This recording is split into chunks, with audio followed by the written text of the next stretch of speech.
আমি কোনো নেগেটিভ কথাই বলি না বারিশাপুকে নিয়ে। কেন বারিশাপু এগুলো করবে?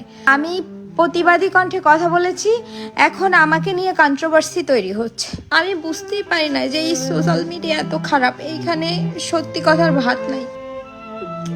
মানে হয় না যে হাতে গর্তে পড়লে চামচিকা লাথি মারে, এরকম একটা অবস্থা হচ্ছে আমার সাথে। আমাকে নক দিয়েছে, দিয়ে বলতেছে আমি আপনার নামে এখন নেগেটিভ কন্ট্রোভার্সি ছড়িয়ে দিব।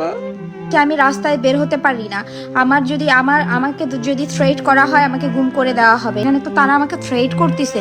জাস্ট আমি আপনাদের কাছে এই শুধু বলেছিলাম আমার কাজটাই কেন খারাপ ভাবে করে দিলেন, আর এতে আমাকে হত্যার হুমকি দিচ্ছে বারিশা হক এবং তার দলবল। এবার বারিশার ওপর গুরুতর অভিযোগ আনলেন ছোট উদ্যোক্তা ভুক্তভোগী নারী। রীতিমতো বারিশার হুমকি পেয়ে অঝরে কাঁদলেন।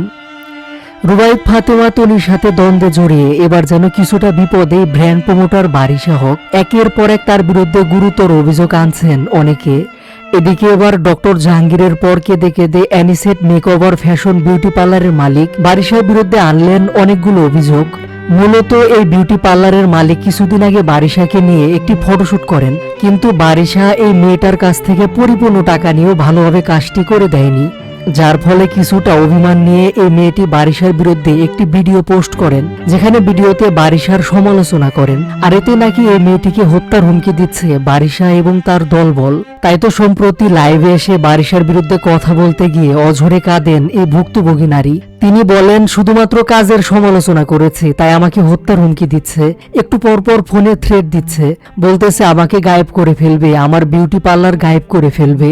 আমার ছোট্ট একটা বাচ্চা আছে, আমি এখন কই যাব, কি করব, খুব ভয় লাগতেছে। আমি এতদিন এই কথাগুলো বলার সাহস পাইনি, কিন্তু তনি আপুর কাণ্ড দেখে সাহস হচ্ছে। বারিশার বিরুদ্ধে করা এই মেয়েটির লাইভ নিজেদের ফেসবুকে শেয়ার করে তনি লিখেছেন, দেখেন মানুষকে কিভাবে থ্রেট দেয়। মেয়েটার চোখের পানির মূল্য কে দেবে? অপকর্ম করবেন আর ছোট উদ্যোক্তা পেলে থ্রেট দিবেন।